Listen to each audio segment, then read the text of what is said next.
Hello everyone, welcome to bright IQ. तो जैसा कि कल हम लोग पढ़े थे जीके जीएस में ऑल पॉलिटी के प्रीवियस ईयर्स के 10 क्वेश्चन को बेसिक कॉन्सेप्ट के साथ, उसी को आज हम लोग कंटिन्यू करते हुए क्वेश्चन नंबर 11 से स्टार्ट करते हैं, जो है आपका the constitution of India was amended for the first time in which year, यानी भारत के संविधान में पहली बार संशोधन किस वर्ष किया गया था। तो देखिए, अगर हम लोग संशोधन की बात करते हैं तो इसमें आप याद रखिएगा कि वो डेट था आपका 1951 का। 1951 में जो था ना, वो भारत के संविधान में पहली बार संशोधन जो है वो किया गया था।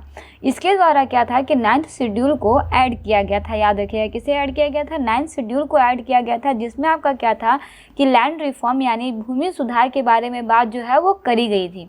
चलिए आगे बढ़ते हैं, इसका नेक्स्ट क्वेश्चन देखते हैं, जो है आपका कि in the year 1978 the amendment eliminated the right to acquire, hold and dispose of property as a fundamental right, यानी वर्ष 1978 में संशोधन ने मौलिक अधिकार के रूप में संपत्ति के अधिग्रहण, धारण और निपटान के अधिकार को समाप्त कर दिया था। बताइए वो कौन सा अमेंडमेंट एक्ट था। तो जी हाँ, अगर हम लोग उस अमेंडमेंट की बात करते हैं तो वो आपका अमेंडमेंट था 44th अमेंडमेंट। 44th अमेंडमेंट के तहत जो था वो ऐसा किया गया था। तो इसमें आप याद रखिएगा कि 1978 में जो है वो आपका एक 44th अमेंडमेंट एक्ट जो है वो किया गया था। इससे पहले क्या था ना कि राइट टू प्रॉपर्टी यानी आरटीपी एक आपका फंडामेंटल राइट था, लेकिन 1978 के बाद ना इसे लीगल राइट में जो है वो कन्वर्ट कर दिया गया। किस में कन्वर्ट कर दिया गया? लीगल राइट्स में कन्वर्ट कर दिया गया। कब किया गया? 1978 में किया गया। इसको याद रखिएगा। इसका आर्टिकल जो है वो आपका 300A रखा गया था। और अभी भूमि के अधिग्रहण का अधिकार जो है वो आपका लीगल राइट के अंतर्गत आता है, जो आपका आर्टिकल 300A के अंदर आता है। इसको आप इसमें याद रखिएगा, ये आपका बहुत ही रिलेवेंट कंटेंट है ना। चलिए आगे बढ़ते हैं, इसका नेक्स्ट क्वेश्चन देखते हैं, जो है आपका कि constitution amendment act 2002 provided for free and compulsory elementary education to all children, यानी संविधान संशोधन अधिनियम 2002 सभी बच्चों को मुफ्त और अनिवार्य प्रारंभ शिक्षा प्रदान करती है। बताइए। तो जी हाँ, अगर हम लोग इसमें देखते हैं तो इसमें आप याद रखिएगा कि हमारे भारत में संविधान के अंदर जो है ना, ये प्रावधान किया गया कि 6 से लेकर 14 वर्ष के बच्चों को ना भारत में मुफ्त शिक्षा जो है वो प्रोवाइड कराई जाएगी। और आर्टिकल 20A के अंतर्गत जो है इसे रखा गया, यानी 20A के अंदर जो है वो आपका राइट टू एजुकेशन को रखा गया है। अगर इसमें हम लोग बात करते हैं अमेंडमेंट एक्ट की, तो ये आपका 86वां अमेंडमेंट एक्ट था, जो आपका 2002 के अंतर्गत लाया गया था ना। यानी ये कौन सा अमेंडमेंट एक्ट हो जाएगा? तो वह है आपका 86th अमेंडमेंट एक्ट था ना। यानी ऑप्शन बी जो है इसका करेक्ट आंसर हो जाएगा। ठीक है। कितने से कितने साल के बच्चों के लिए था? तो जी हाँ, ये आपका 6 से 14 साल के बच्चों के लिए था। यह आपका किस में आता है? तो वह आपका आर्टिकल 21A के अंतर्गत आता है, राइट टू एजुकेशन ना। वहीं आगे बढ़ते हैं, इसका नेक्स्ट क्वेश्चन देखते हैं, जो है आपका कि which part of the constitution is related to the amendments in the constitution, यानी संविधान का कौन सा भाग जो है वो आपका संविधान में संशोधन से संबंधित है। तो जी हाँ, अगर हम लोग संशोधन से संबंधित की बात करते हैं तो वह है आपका पार्ट 20 जो है ना वो आपका संविधान में संशोधन से संबंधित है। चलिए इसका नेक्स्ट क्वेश्चन देखते हैं, जो है आपका कि which article of the constitution is related to the amendments in the constitution, यानी संविधान का कौन सा अनुच्छेद संविधान में संशोधन से संबंधित है। देखिए यहाँ पे आपका भाग दिया हुआ था। ठीक है, याद रखिएगा, यहाँ पे भाग यानी पार्ट दिया हुआ था, यहाँ पे आपका अनुच्छेद यानी आर्टिकल्स दिया हुआ है। इसमें आप कंफ्यूज बिल्कुल भी मत होइएगा। तो देखिए, अगर हम लोग इसमें बात करते हैं तो इसमें आपको 2-3 चीज़ों को याद रखना बहुत महत्वपूर्ण है। तो जी हाँ, वो आपका हो जाएगा आर्टिकल 368। आर्टिकल 368 के अंदर जो है इसे रखा गया है। याद रखिएगा कि इसको संविधान में संशोधन से संबंधित को रखा गया है ना।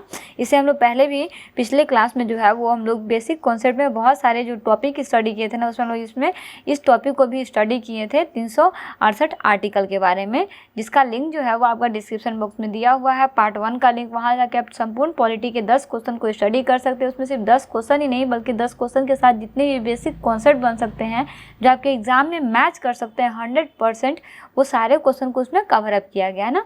चलिए आगे बढ़ते हैं, इसका नेक्स्ट क्वेश्चन देखते हैं, जो है आपका the states and the central government derive power from, यानी राज्य और केंद्र सरकार के शक्ति प्राप्त करें, मतलब कहाँ से इनको शक्ति जो है वो मिलता है। तो जी हाँ, इसमें आप याद रखिए कि वो आपका होता है भारत का संविधान। राज्य और केंद्र सरकार से शक्ति प्राप्त जो है वो आपका भारत का संविधान से प्राप्त होता है ना।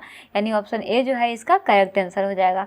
वही नेक्स्ट क्वेश्चन है आपका, by which names has our nation been mentioned in the constitution, यानी संविधान में हमारे राष्ट्र का किन नामों से किया गया है। तो जी हाँ, इसका आप याद रखिएगा कि आपका सबसे इंपॉर्टेंट क्वेश्चन है भारत के संविधान के आर्टिकल 1 में, किसमें, आर्टिकल 1 में जो है वो आपका इंडिया दैट इज भारत, यानी भारत को इंडिया कहा गया है ना, यानी इंडिया को भारत कहा गया है, याद रखिएगा ना, यानी ऑप्शन ए जो है इसका करेक्ट आंसर हो जाएगा। ये किस आर्टिकल के अंदर है, तो ये आपका संविधान के आर्टिकल 1 के अंतर्गत आता है ना।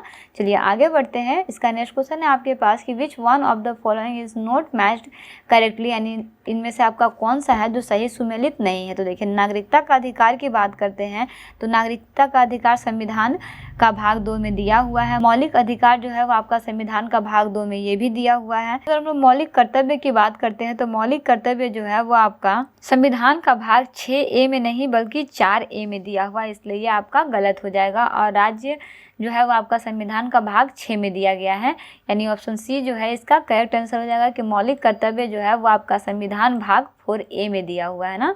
चलिए आगे बढ़ते हैं। इसका नेक्स्ट क्वेश्चन देखते हैं जो है आपका कि in which of the following articles the right to equality is provided, यानी निम्नलिखित में से किस अनुच्छेद में, यहाँ पे गलत हो गया, थोड़ा माफ कीजिएगा, समानता के अधिकार का प्रावधान जो है वो किया गया। तो जी हाँ, अगर हम लोग समानता के अधिकार की बात करते हैं तो उसके लिए आप आ जाइए आर्टिकल 14 में। आर्टिकल 14 में क्या है ना कि आपका समानता के अधिकार के बारे में बात जो है वो करी गई है। वही अनुच्छेद 19 की बात करते हैं तो अनुच्छेद 19 में स्वतंत्रता की बात करी गई है। आर्टिकल 20 में जो है वो आपका गिरफ्तार से संबंधित चीज़ों के बारे में बात करी गई है। अनुच्छेद 21 में जो है ना वो आपका जीवन के अधिकार के बारे में बात की गई है। देखिए, इसमें आपके कुछ हिडन राइट्स भी दिए हुए हैं जिसे आपको जानना बहुत ज़रूरी है। किसका, जीवन के अधिकार का हिडन राइट्स जो आपका आर्टिकल 21 के अंदर आता है, जो है आपका स्लीप का दिया हुआ है, प्राइवेसी का है, हेल्थ का है, क्लीन का है, क्लाइमेट का है और मैरी का अधिकार की बात जो है वो इसमें की गई है। ये आपका हिडन राइट्स है ना, याद रखिएगा। चलिए आगे बढ़ते हैं और इसका लास्ट क्वेश्चन देखते हैं जो है आपका the permanent president of constitution assembly was, यानी संविधान सभा के अस्थायी अध्यक्ष थे। बताइए आप अस्थायी अध्यक्ष कौन थे। तो देखिए, इसको हम लोग डिटेल्स में समझते हैं। इससे रिलेटेड में बहुत सारे बेसिक कॉन्सेप्ट को जानेंगे जो आपके इसमें बहुत ही ज़्यादा इंपॉर्टेंट रोल प्ले करते हैं। तो देखिए, अगर हम लोग बात करते हैं 1966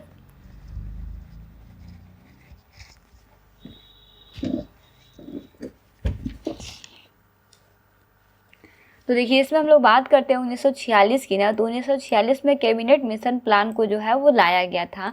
इसमें क्या था ना कि इसके अंतर्गत आपका संविधान सभा का निर्माण जो है वो किया गया था। किसके अंतर्गत, तो कैबिनेट मिशन प्लान के अंतर्गत ना कब किया गया था, 1946 को किया गया था। इसके बाद जो था ना वो आपका 9 दिसंबर 1946 में संविधान सभा की पहली बैठक रखी गई थी। याद रखिएगा, ये क्वेश्चन आपका बहुत बार एग्जाम में पूछता है कि संविधान सभा की पहली बैठक जो है वो कब रखी गई थी। तो वो आपका दिन था 9 दिसंबर 1946 का ना, जिसमें डॉक्टर सच्चिदानंद सिन्हा को अध्यक्ष जो है वो बनाया गया था। लेकिन ये आपके टेम्पररी प्रेसिडेंट थे और 2 दिनों के बाद जो है वो आपका डॉक्टर राजेंद्र प्रसाद को संविधान सभा का प्रेसिडेंट यानी प्रेजेंट प्रेसिडेंट जो है वो चुना गया था। याद रखिएगा, अगर आपसे पूछा जाए कि संविधान सभा के कौन से अध्यक्ष थे जो मात्र 2 दिन के लिए प्रेसिडेंट बने थे यानी टेम्पररी प्रेसिडेंट थे, तो वो थे आपके डॉक्टर सच्चिदानंद सिन्हा, जो सिर्फ 2 दिन के लिए टेम्पररी